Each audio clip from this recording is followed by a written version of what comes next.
The other day, I was doing some blog work, and a story came to mind that had happened to me when I was quite young.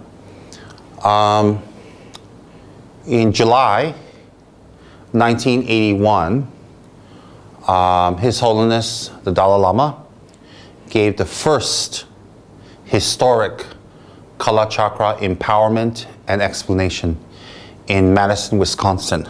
And I was 15 at that time, but I remember it like yesterday. And what happened was this. I remember what was going to happen like yesterday. And I think about 4 or 5 months earlier to the announcement, I had heard, and I was 15 at the time, living with my family in Howell, New Jersey. And there was this great announcement that His Holiness is giving one of the highest Yoga Tantra initiations, Kalachakra. And being 15, I didn't really know what Kalachakra was or understood, but I just knew that if His Holiness was giving it, I wanted to be there, and it's something that I really would want to do. And I did understand that it was a meditational practice. I did understand it was a yoga. I did understand that it was a transformation practice, and it involved commitments, mantras, meditations, prayers. I did know that even though I was quite young.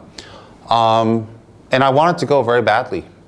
So I live in a community in New Jersey where in the 50s, Kalmyk Mongolians, or Kalmyks, immigrated from Eastern Europe to the US to find a better life during World War II.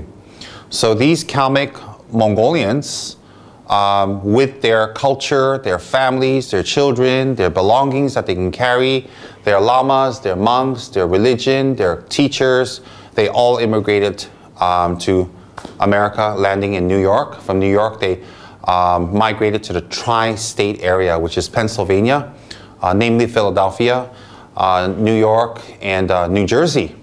And there's a high concentration of Kalmyk Mongols in Howell, New Jersey, and that's where I lived with the Kalmyk Mongolian people. And they're very beautiful people, very nice people. So I lived there in the Kalmyk Mongolian community, and they had 3 temples there. 3 Buddhist temples, and they had their Mongolian teachers and Mongolian geshis that had graduated from Drepung Monastery, some of the geshis from Sera Monastery. And the Buddhism of Mongolia is exactly the same, or the Buddhism of the Kalmyk people are exactly the same as in Tibet. Kalmyk people is just a nationality of Mongolians. Mongolians have around 75 different nationalities, like Kazakhstan Mongols, like Buryat Mongols, Xinjiang Mongols. Because what happens is when Genghis Khan had conquered Asia, North Africa, and Eastern Europe, many of his tribes had stayed in the places that they had conquered and lived there for centuries until even present day. So there are 75 different types of Mongols who had lived in different parts of Europe and Asia. So this group of Mongols are called Kalmyks, and they had migrated from Eastern Europe to the United States, and they brought their religion and culture. So the Mongolian religion of this group of people, the Kalmyks, is pure Tibetan Buddhism. And they respect and revere His Holiness the Dalai Lama, as we all do. And their form of Buddhism is according to the Lama Tsongkhapa's tradition. And they had brought that to the US, and they had very renowned and great teachers in their community in the 50s and 60s and 70s. And then that's where I lived. So 10 minutes away from me was 2 beautiful Buddhist temples with geshis from Drepung and Sera Monastery. Anyways, we had heard that His Holiness the Dalai Lama is giving this incredible empowerment of Kalachakra in Madison, Wisconsin. This was going to be in 1981. And I had heard, and I was extremely excited. I was extremely looking forward to it. And I ran to my friend's house. At that time, her name was Carmen. Now she's a nun. So now her name is Thupten Chuni.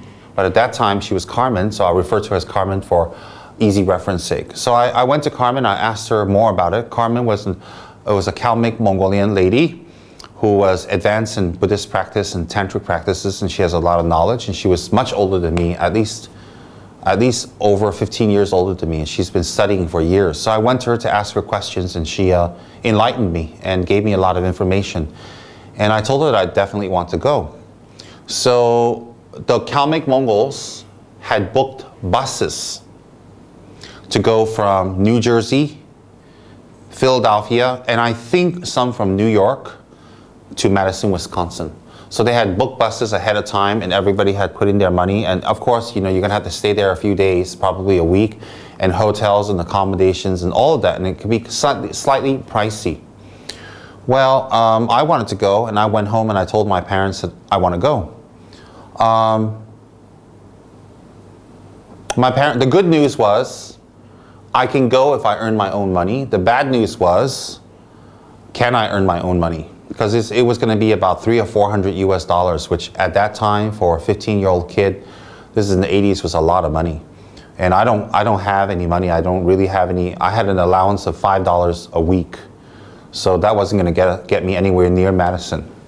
And so I said, you see, my parents were Buddhists, and they have their shrine in their homes, and they attended the temple, and they attended services and prayers, but they were adamant against me practicing Dharma deeply or doing meditations and religious studies deeply, because they were afraid that I would become a monk and that they would lose a son.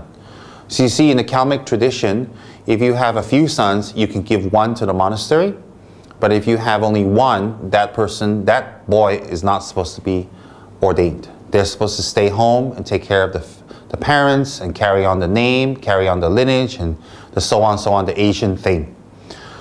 What's the Asian thing? That you carry on your name, you carry on your lineage, you take care of your parents, you be filial. I mean, that's the Asian thinking. Kalmyks are not much different than other Asian nations, which they think the same thing. So what happened was they don't want me to go. And they have always been objecting to me going to the temple and learning and studying and praying and attending talks. And they did many things to try to stop me to go. For example, they would say to me, you know, you're grounded, you can't go to the temple for 3 months. And then when my birthday is swinging around the corner, they would say to me, so what do you want for your birthday? And I'll say, well, I want to be allowed to go to the temple to attend Dharma teachings. And they would say, no, we really want to give you a birthday present. That's not a birthday present. And I said, no, I want that as my birthday present. And then they would give it to me. They say, okay, that's your birthday present. You can go to the temple. And then that would last for 2-3 months. And then they see that I was getting deep into it, and then they would stop it again. And then that went on for years, you know, where they would do this. And sometimes they come to the temple and see what I was doing, which was quite embarrassing for me. Sometimes they call up my teacher and, you know, kind of scold him and tell them that he shouldn't be brainwashing me. He shouldn't be teaching me all kinds of things, that he should allow me to stay home. And I mean, my teacher wasn't doing any of this. My teacher wasn't telling me to come. He wasn't telling me to leave home. He wasn't telling me to become a monk. He was just teaching the Dharma to groups of people, and I attended. So my teacher is totally innocent in that he wanted me to leave my family or something like that. He never ever said anything like that. He always told me to respect my parents and to take care of my parents, and, you know, and obey them and be a good son. That was his advice to me personally all the time. So my parents used to think that he was kind of like brainwashing me and saying, hey, go be a monk, you know, join the monastery. And that was not true. So what happened was my parents developed a lot of animosity toward my Dharma teacher and some of the members of the temple, because I was so heavily involved, and they couldn't, you know, they did their best to stop me as best they could. Anyways, when I asked, can I go for the Kalachakra initiation in Madison, Wisconsin, they wanted to say no, but they couldn't find a really good reason to say no. So they said to me, you have to earn your own money. So I was thinking to myself, okay, now how am I going to do that? And I talked to Carmen, and she said that would be about $300 or $400 US. So I went to my bedroom, and I was doing my Manjushri mantras, and I was plotting and thinking how. Because you see, I do 1,000 Manjushri mantras every single day in my room quietly without my mom knowing.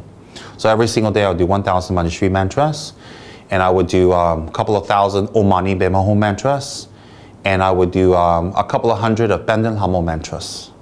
When I was younger, I was extremely attracted to Benden Hamo, and I would, always pray to her, and I would always recite her mantra. So I was praying to Manjushri and Avalokiteshvara and Benden Hamo and saying, please find a way that I can get to Madison, Wisconsin, because I really wanted this initiation. I really wanted to come back and practice.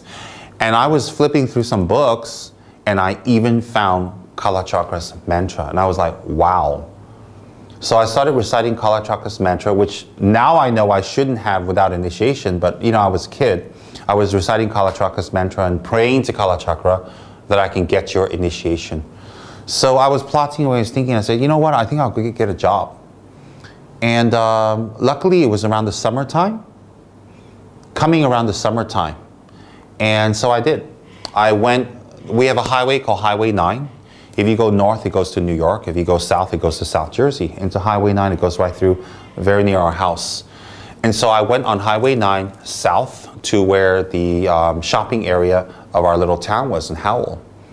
And the shopping area is like clusters and clusters. You have this grocery store, supermarket called Food Town. Foodtown, Food Town at that time. And nearby, they have pet stores.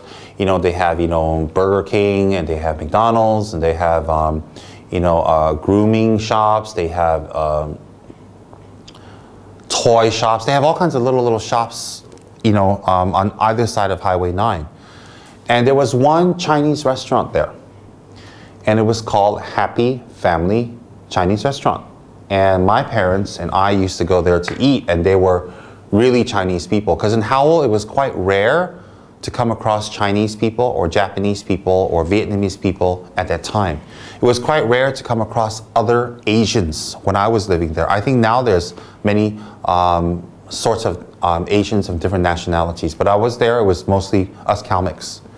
So there was actually a real Chinese family there, and it was a mother and a dad and 2 sons. And they ran the restaurant.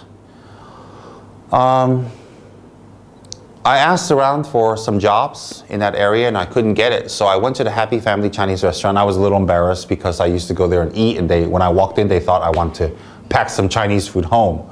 I actually went there to ask for a job. And the lady of the restaurant, the proprietor, is quite a nice lady.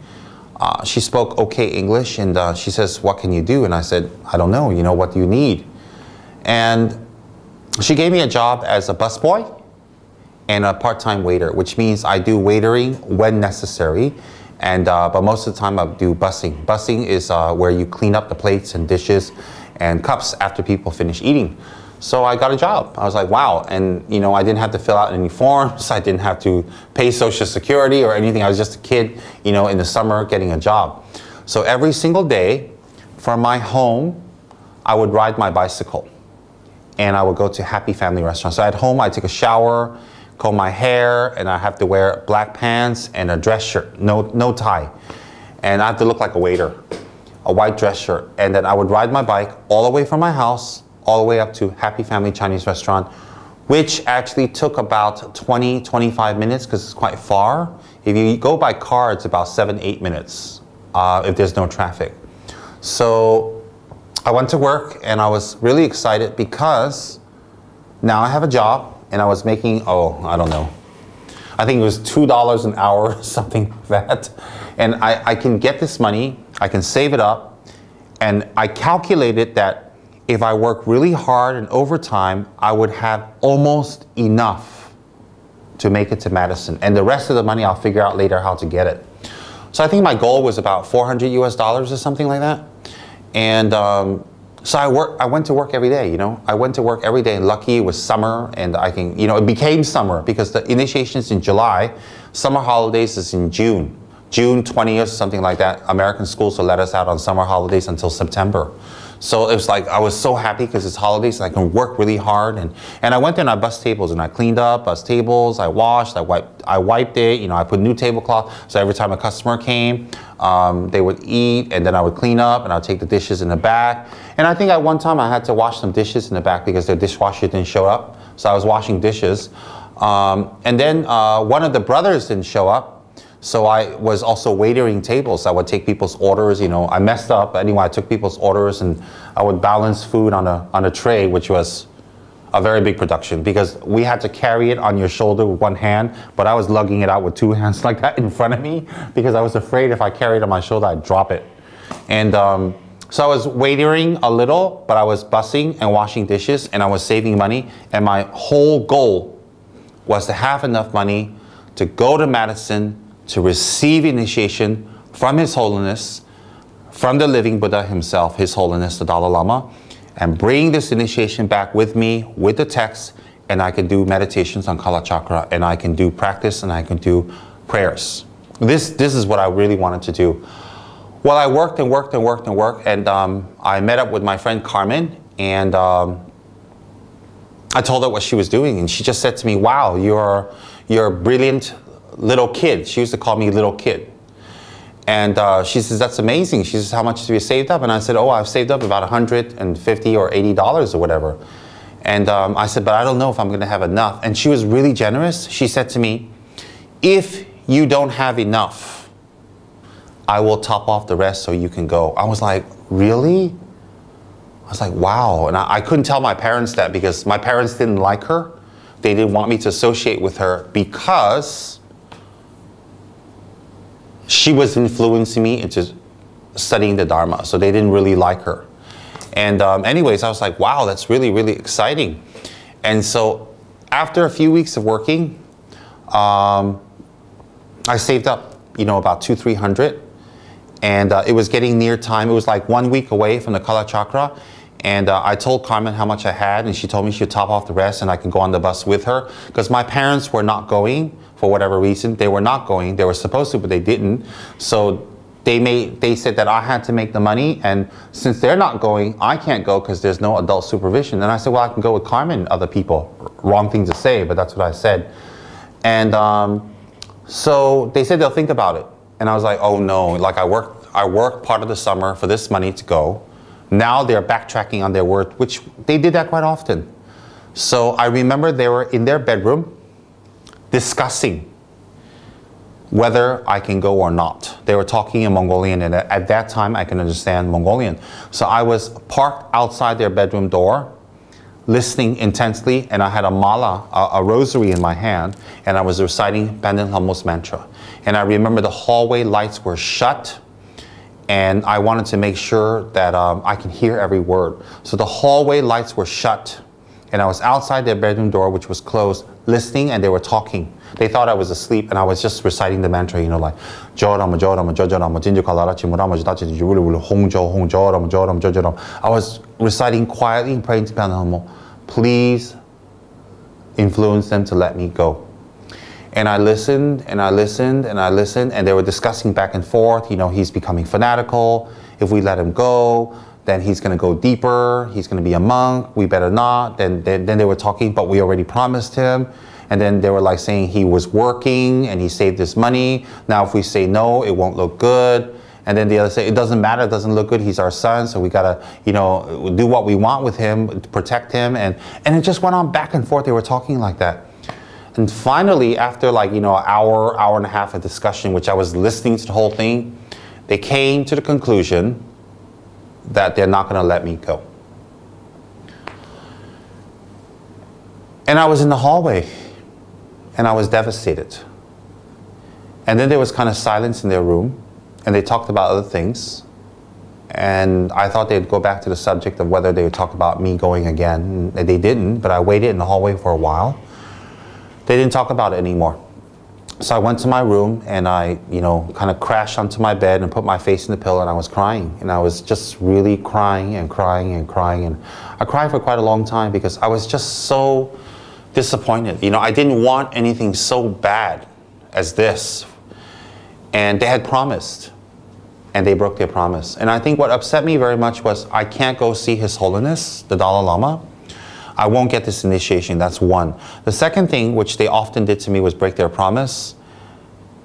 And it hurts. It hurts a child that an adult or another person would think of something, make a promise and break it.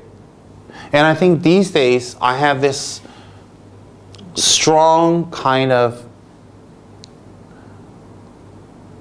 mindset that when I make a promise to someone, I do my best not to break it. And if I do break it because I slip my mind, I will make up and I will do it, you know. And when other people make a promise and they don't keep it, or you have to remind them, or they're kind of like not serious or flippant about it, it really disappoints me, and it makes me kind of be very careful with this person the next time, because promises is something that you think about and no one forces you, and then you say yes. And when you say yes and you do it, you develop integrity and you develop a type of trust, and other people trust you and they believe you and they look up to you.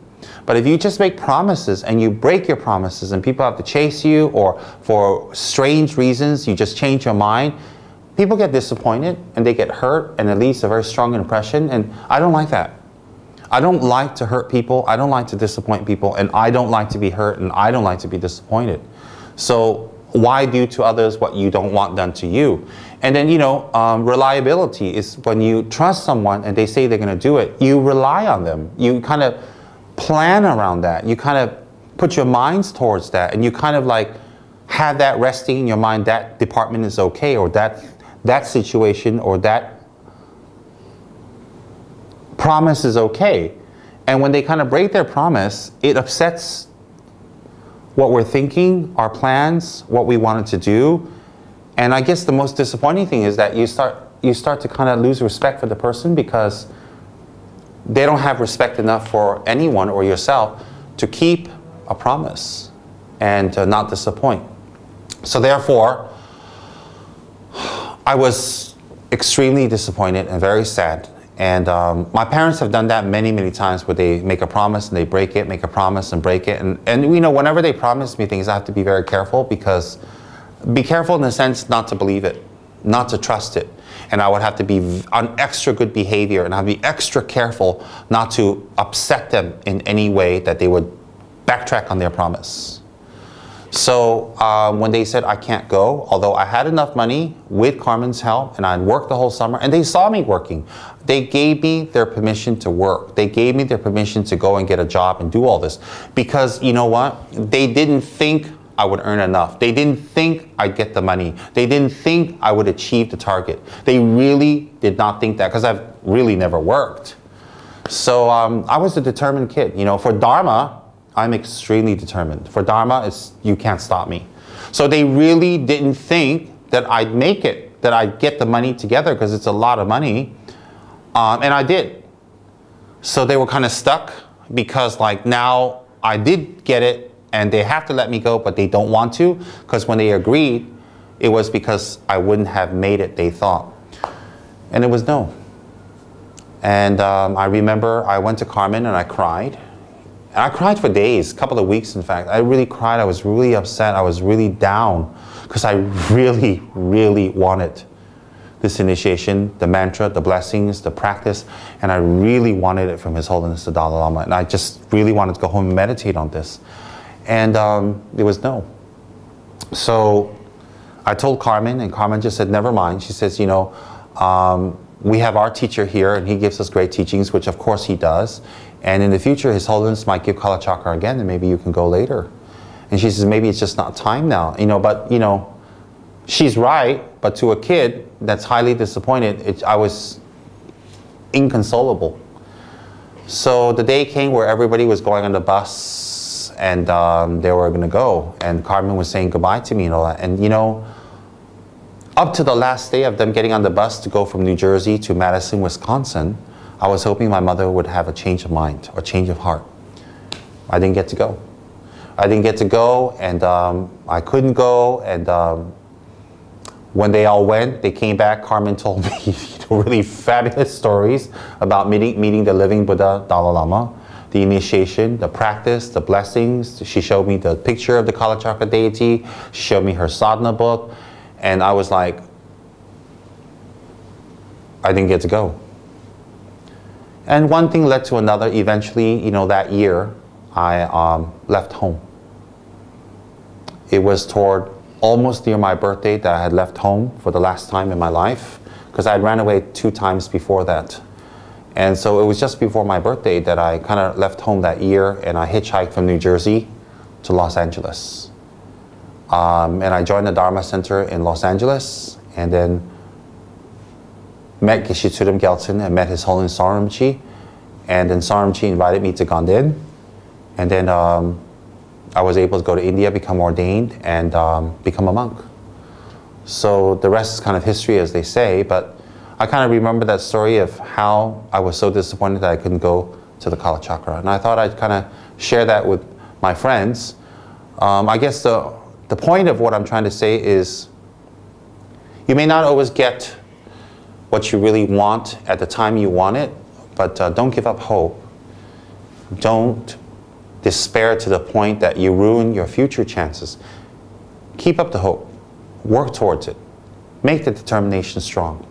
Focus and achieve it, because it can be achieved. Thank you.